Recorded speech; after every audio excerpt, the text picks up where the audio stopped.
గీతాంజలి ప్రస్తుతం మనతో పాటు భారతీయ శంకరపీఠం వ్యవస్థాపకులు ప్రముఖ ఆధ్యాత్మికవేత్త బ్రహ్మశ్రీ అన్నవరపు తిరుపతి మూర్తి అవధాని గురువు గారు ఉన్నారు. వారితో మాట్లాడదాం. గురుగారు నమస్కారం అండి. ఓం శ్రీ మహాగణాధిపతయే నమః. గురుగారు, జూన్ 3వ తారీఖున ఈ జ్యేష్ఠ మాసంలో చాలా విశేషమని విన్నానండి. ఆ రోజు ఏమిటండి? అష్టమి ఉంది, కానీ ఇంకా ఏం చూడాలి? అసలు ఎందుకు ప్రత్యేకం ఆ రోజు? ఎటువంటి పరిహారాలు చేసుకోవాలి? ఎవరికి ఉపయోగం అంటారు? జీవితంలో ఉన్నత స్థానానికి వెళ్ళాలి, ఉద్ధరింపబడాలి, పెద్దల యొక్క అనుగ్రహం మనకు కావాలి అనుకుంటే మామూలుగా కూడా జ్యేష్ఠమాసం విశేషం. జ్యేష్ఠమాసమే విశేషమైన మాసం. అందులోనూ ఆ రోజు అష్టమి, మంగళవారం, పుబ్బా నక్షత్రం. పుబ్బా అంటే శుక్ర నక్షత్రం. అంటే కుజుడు శుక్రుడు కలిసి వచ్చారు. ఆ రోజు అష్టమి. మనకు అష్టమి అనగానే అమ్మా ఒకసారి లలిత సహస్రనామానికి వెళ్ళండి. అష్టమి చంద్ర విభ్రాజ దళిక స్థల శోభిత ముఖ చంద్ర కలంకాభ మృగనాభి విశేషక అని చెప్పి మనకు వింటూ ఉంటాం. భౌమాశ్విని ఒకటి, భౌమాష్టమి ఒకటమ్మా. మానవ జీవిత మహేతిహాసంలో మనిషి ఉన్నత స్థానానికి వెళ్ళటానికి అఖండమైనటువంటి ఐశ్వర్య ప్రసాదం పొందటానికి, ఐశ్వర్యము అంటే కేవలం మనం డబ్బనే అనుకుంటాం. ఇది లేదు అనేటువంటి మాట ఐశ్వర్యానికి వర్తిస్తుంది. ఏదో ఒక వెలితుందంటే అది ఐశ్వర్యం కాదమ్మా. మనం ఐశ్వర్యము అంటే డబ్బే అనుకుంటాం. ఏంటో ఐశ్వర్యవంతుడు అంటాడు, నీకు రూపాయి అప్పుదంటే నువ్వు ఐశ్వర్యవంతుడి కావు. ఏదన్నా ఒక వెలితి ఉందంటే ఐశ్వర్యం కాదు అది.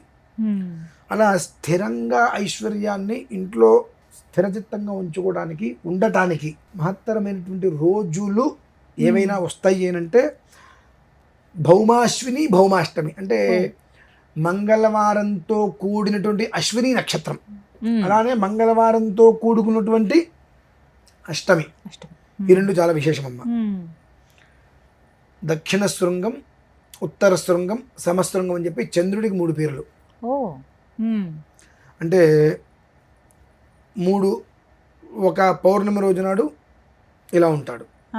అంటే పౌర్ణమికి ముందు అంటే ఒకవైపు ఇలా వస్తాడు, ఆ సన్నగా వస్తాడు చూసారండి. ఆ కొమ్ము అనేటువంటిది ఒకసారి ఇలా వస్తుంది, ఒకసారి ఉత్తర శృంగం వస్తుంది, ఇంకోసారి సమశృంగం. ఆ 3 చూసుకోవాలి. ఇవి ఎప్పుడు మారుతాయంటే అష్టమి రోజే మారుతాయి. అష్టమి నుంచి దానికి ప్రభావ రేఖ. మీరు ఇతపూర్వనే ఎన్నోసార్లు ఇదే విషయం చెప్పాను. చెప్పింది నిజమా కాదా అని తెలుసుకోవాలంటే ఫోటో తీసుకుని దగ్గర పెట్టుకోండి.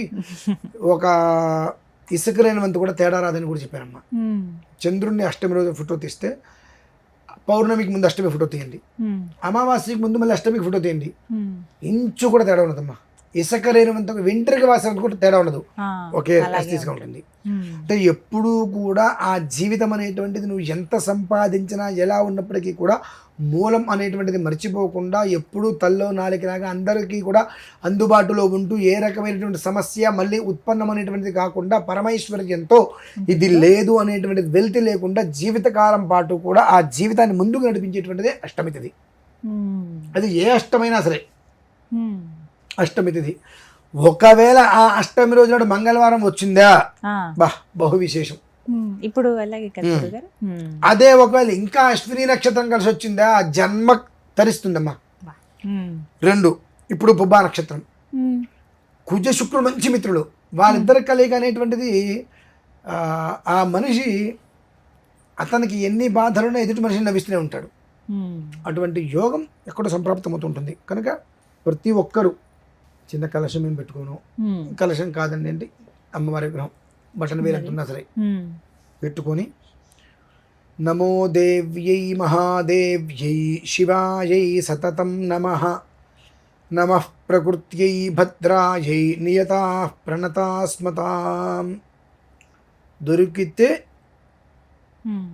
విప్ప పువ్వు, మంచి విప్ప పువ్వు, తేనె, ఈ 2 తీసుకోండి. శరణాగత దీనార్త పరిత్రాణ పరాయణే సర్వస్యార్తి హరే దేవి నారాయణి నమోస్తుతే అనుకుంటూ ఆ అమ్మవారికి తేనె విప్ప పువ్వు కలిసి అభిషేకం చేయండి. 5 నిమిషాలు చేసుకోండి.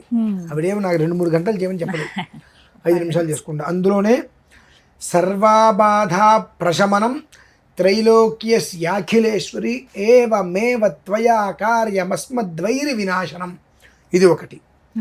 సర్వాబాధా వినిర్ముక్తో ధనధాన్య సుతాన్విత మనుష్యో మత్ ప్రసాదేన భవిష్యతి న సంశయః. ఈ 3 శ్లోకాలతోటి అంటే మేమైతే కొన్ని చండీలో ఉండేటువంటి కొన్ని విశేషమైన బీజాక్షరాలు చేస్తాం. ఈ 3 నోటికి ఇబ్బంది లేకుండా సులువుగా వస్తాయి, దోషాలు లేకుండా. అమ్మవారికి ఇంత విగ్రహం పెట్టుకొని తేనె వేప పూత అభిషేకం చేసుకొని గోరింటాకు గింజలు దొరికితే ఒక అన్ని గోరింటాకు గింజలు తెచ్చుకొని అంత విప్ప పువ్వు, తంగేడి పూలు ఈ 3 తీసుకొని మహాలక్ష్మి హోమం ఇంట్లో చేయించుకోండి. బ్రాహ్మణ పంతులు గారిని పిలిచి ఇంట్లో మహాలక్ష్మి హోమం చేయించుకోండి. మీరు ఇప్పుడు చెప్పే మాట నచ్చదు జనాలకి. నాకు ఇది కావాలని కోరుకోకండి. ఎందువల్లనంటే మనుష్యో మత్ ప్రసాదేన భవిష్యతి న సంశయ అన్నావుగా. అంటే నీ యొక్క ప్రసాదం నాకు ఎలా ఉండాలంటే నా భవిష్యత్తులో ఎక్కడా కూడా ఇంత సంశయం కూడా లేకుండా వెళ్ళిపోవాలనేటువంటిది ఆల్రెడీ అమ్మవారికి చెప్పేశావు. అడగలా, చెప్పేశావు. ఇక మళ్ళీ అక్కడ నేను కూర్చొని నాకు ఇది కావాలి అది కావాలి, అప్పు తీరాలి సొప్పులు తీరాలంటే నీకు ఏవి తీరవు. ఎందువలన చేసేటువంటి క్రతువు మీద నీకు దృష్టి తక్కువ ఉంది, అడిగేటువంటి కోరికల మీద దృష్టి ఎక్కువ ఉంది. కాబట్టి ఇవేం అడగద్దు. నా గోరింటాకు గింజలు చాలా విశేషం అండి. పచ్చివేనండి వేన పర్లేదు. గోరింటాకు గింజలు, ఇదే విప్ప పువ్వు, తేనె తీసుకొని తంగేడి పువ్వు మహాలక్ష్మి హోమం చేసుకోండి. తద్వారా ఒక 9 సార్లు అథర్వ శీర్ష పారాయణ వినండి. అది మనం చేసుకోవడం కష్టము, వినండి. భౌమాష్టమ్యాం మహాదేవి సన్నిధౌ జప్త్వా మహామృత్యుం తరతి. ఆ రోజు మొత్తం కూడా సాయమధీయానో దివసకృతం పాపన్నాశయతి, సాయం ప్రాతః ప్రయుంజానో అపాపో భవతి, నిషీధే తురీయ సంధ్యాయాం జప్త్వా వాక్సిద్ధిర్భవతి అంటారు. నిషీధి అంటే 9 తర్వాత రాత్రి. అది రోజు కనుక వినగలిగితే 72 రోజులమ్మా. ఆ రోజు మొదలు పెట్టుకొని భౌమాష్టమి 3వ తారీఖు ఆ రోజు నాడు మొదలు పెట్టుకొని ప్రతి ఒక్క మనిషి ఒక్కసారైన రోజు 9 సార్లు వినగలిగితే అది 8 నిమిషాలు 8 నిమిషాలు ఉంటుంది. చిన్నవాళ్ళ నుంచి పెద్దవాళ్ళ వరకు 9 సార్లు రోజు రాత్రిపూట విని పడుకోవటం. ఇంత తేనె వేప పువ్వు వినంగానే అమ్మవారికి నివేదన పెట్టి పడుకోవడం.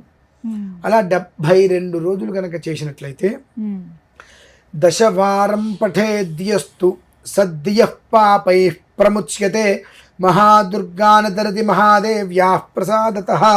ఇది ఛానల్లో మీ ముందు కూర్చొని చెప్తున్నానమ్మా. మీరే ప్రయత్నం చేయండి. 72 రోజుల పాటు అమ్మవారి యొక్క రూపం మీరు వినే ముందు ఒక దీపం పెట్టుకుంటారు కదా, ఒక చిన్న బల్ల, ఆ గోడ మీద చక్కగా శ్రీయంత్రం లాంటిది చిన్న ఫోటో లాంటిది ఏదైనా పెట్టేసేయండి అక్కడ. లేదంటే పేపర్ మీద వస్తుంది కదండి, ఆ పేపర్ నిలబెట్టి పెన్సిల్ పెట్టి గీసేసుకోండి. ఆ శ్రీచక్రం నమూనాని పెన్సిల్ పెట్టి, అంటే మీకు ఇంకా క్లారిటీ రావడం కోసం చెప్తున్నాను. గోడ మీద చక్కగా ఇంతదైనా సరే శ్రీచక్రం లాగా ఒకటి ఆర్చి గీసేసుకొని దానికి ఎదురుగుండా ఆ బిందు ఏదైతే ఉంటుందో మధ్యలో ఆ బిందుకు తగిలేతగా దీపం అంత సమానంగా ఉండేటట్టుగా ఆ దీపం అలా పెట్టేసుకొని 9 సార్లు ఆ దీపం నుంచి శ్రీయంత్రం మధ్యలో గల చూసుకొని వినండి. మీరే చెయ్యండి. సపోజ్ చెప్తున్నాను, 72 రోజులు పూర్తి చేసే లోపు 8 భుజాలతో ఖడ్గం చక్రగతేషు చాప పరిధాన్ చూలం భుషుండీం శిరః శంఖం సందధతీం కరైస్త్రినయనాం సర్వాంగభూషావృతాం నీలాస్మత్యుతిమాస్య పాదదశకాం సేవే మహాకాళికాం యామస్తౌ స్వపితే హరో కమరజోహం తుం మధుం కైటభం. ఖచ్చితంగా చెప్తున్నానమ్మా, నా మాట ఒక్క అక్షరం కూడా పొల్లుపోదు. నేను మీకు చెప్తుంది జాగ్రత్త. మీరే కనుక చేసినా సరే కొన్ని లక్షల మందికి మీ అనుభవాన్ని మీరు చెప్పచ్చు. 72 రోజులు ఇదే విధానాన్ని అనుసరిస్తే పొగ రూపంలో మీరు ఏదైతే కనుక శ్రీచక్రం గోడకి మీరు పెట్టారో ఆ శ్రీచక్రం మధ్యలో సింహవాహిని అయ్యి అమ్మవారి రూపాన్ని మీరు మీరు ప్రత్యక్షంగా మీ కళతో మీరు చూడగలుగుతారమ్మా. ఆ రోజు నాడు మొదలు పెట్టకండి. 72 రోజులు మామూలుగా స్త్రీలకి ఇబ్బంది వచ్చినప్పుడు ఆ 4 రోజులు ఆపేసేసి 5వ రోజు నుంచి ప్రారంభం చేసుకొని కనుక చేయగలిగితే ఖచ్చితంగా 72 రోజుల లోపే ఆ అమ్మవారి రూపాన్ని, అలా చూడొచ్చు. సింహవాహిని అయినటువంటి అమ్మవారి రూపాన్ని ఖచ్చితంగా ఖడ్గం, చక్ర, గదేశు, చాప, పరిధాని ఇవన్నీ ఏవైతే చెప్పున్నా అవన్నీ కూడా ఆయుధాలు పట్టుకొని అమ్మవారి రూపం. ఎందుకంటే మిమ్మల్ని శ్రీచక్రం చిన్నదే ఎందుకు వేసుకోమన్నాను అంటే అమ్మవారి రూపం మనకు కనిపిస్తుంది. ఒక 9 అంగుళాల వెడల్పు అమ్మవారి రూపం మనకు వస్తుంది. మనం శ్రీచక్రం గోడ మీద కాస్త పెద్ద దేశం అనుకోండి, మనకు అర్థం కాకపోవచ్చు. ఆ కోణాలు అటు ఇటు ఉంటాయి కాబట్టి ఏదో అనుకోవచ్చు. పూర్తిగా శ్రీచక్రాన్ని కమ్మేసి అమ్మవారి రూపం నీడ, అంటే మనం గోడ మీద కానీ చీకట్లో కానీ మనం చేతుల్లో తిప్పుతుంటే రకరకాల నీడ వస్తుంటాయి కదండి, అలాంటి ఒక నీడ పొగ రూపంలో పొగ రూపంలో అమ్మవారి రూపాన్ని మీ కళతో మీరు చూడగలుగుతారమ్మా. అంతకు మించి జన్మకి ఇంకేమైనా కావాలా? ఇంకేం కావాలండి. ఒకానొక సమయంలో నేను అనుభవించా అంతే. ఇప్పుడు అంత గట్టిగా ఎవరో చేయండి అని చెప్పట్లా. మీరు నన్ను ఇంటర్వ్యూ చేస్తున్నారు, ఇదేంటండి ఇది ఎట్లా అని. ఇక్కడ కూర్చుని మనం చెప్పేటువంటి దాంట్లో ఎంత నిజాలు ఉంటాయి, ఎంత అబద్ధాలు ఉంటాయి మీకు తెలియవు. మేము చెప్పినవన్నీ నిజాలు అనుకుంటారు కొంతమంది, చెప్తున్న అబద్ధాలు అనుకుంటారు కొంతమంది. ఎవరి ఇష్టం వాళ్ళది. కానీ మీరు అనుభవిస్తే మీ అనుభవాన్ని మీరు పంచుకోవచ్చుగా. ఖచ్చితంగా. అంటే ఇప్పుడు మిమ్మల్నే నేను మీరు చూడండి అంటే ఖచ్చితంగా కొంతమందికి దాని మీద ఆలోచన చూసే ప్రయత్నం చేస్తారు. ప్రయత్నం చేయగలిగితే అమ్మవారి యొక్క రూపాన్ని, సింహవాహిని అయినటువంటి రూపాన్ని, ఈ ఖడ్గం, చక్రం, గద ఇవన్నీ పట్టుకున్నటువంటి రూపం 9 అంగుళాలు అమ్మవారి రూపం ప్రత్యక్షంగా కనిపిస్తుంది అక్కడ. నేను మీకు ఖచ్చితంగా చెప్తున్నా, అది ఆ ప్రయత్నం చేయండి. దీనివల్ల ఏమొస్తుందంటే అంతకు మించి ఇంకేం కావాలమ్మా, ఏంటని ప్రశ్న ఉండదు. అంతకు మించి ఇంకేం కావాలి మనకు? ఇక దేని గురించి మనం ఆలోచన చేయం, ఇక అన్ని వదిలేసుకుంటాం మనం. అలా ఉంటుందమ్మా. అంతటి విశేషమైన రోజు ఆ రోజు నుంచి ప్రారంభించుకుంటే మంచిది అంటారు గురువుగారు. విశేషం. రాత్రి పడుకోబోయే ముందు శుభ్రంగా చక్కగా వచ్చి అక్కడ కూర్చొని ముందు రోజు ఆ రోజు ఉదయం ఇప్పుడు అమ్మవారి చక్కగా పెన్సిల్ తీసుకొని జాగ్రత్తగా గీసేసుకుంటే దీపారాధన దానికి సమానంగా ఉండేటట్టుగా ఉంటే ఆ రూపం మీకు గోడ మీద కనిపిస్తుందమ్మా. ఆ రూపం మీకు గోడ మీద కనిపిస్తుంది. అంటే మీరు ఏదైనా ఫోటో పెట్టుకుంటే రూపం మనకు అర్థం కాదు, కనిపించినా మనం గమనించలేం. ఆయన ఏదో చెప్పారు మనకు కనిపించలేదు అంటాం, కానీ గోడ మీద యంత్రం మనం గీసేసుకొని కనుక పెన్సిల్తో గీసుకొని ఇలా పెడితే ఖచ్చితమైన నిరూఢి రూపం, తెల్లటి గోడ అనుకోండి, నల్లగా అక్కడ మచ్చగా కనిపించేస్తుంది మనకి అమ్మవారి రూపం. ఆ దీపం పొగ వస్తుంది కదండి, కానీ గాయత్యం కూడా ఇన్ని తెలివితేటలుంటే మనం ఏం చేస్తాం అంటే గోడ ఇక్కడ ఉంటుంది, మనం దీపం ఇక్కడ దీపారాధన ఇక్కడ చేస్తాం, దానికి దీనికి కనీసం మధ్యలో ఒక అడుగు తేడా ఉంటుంది. ఇది పైకి వెళ్తుంది కానీ మచ్చ గోడ మీదకి ఎందుకు వస్తుంది అర్థంగా. అంటే ఆ ఒక రూపం అనేటువంటిది స్పష్టంగా కనిపిస్తుందమ్మా. ఖచ్చితంగా చెప్తున్నది. దృష్టమే అలా వస్తాయి. ఇంకా మీరే ప్రయత్నం చేయండి, మీ అనుభవం మీరు చెప్పచ్చండి. ఇక్కడ కూర్చున్నప్పుడు నేను వచ్చి మిమ్మల్ని అడుగుతా. అలాగే గురుగారు, ధన్యవాదాలండి. పరమేశ్వర.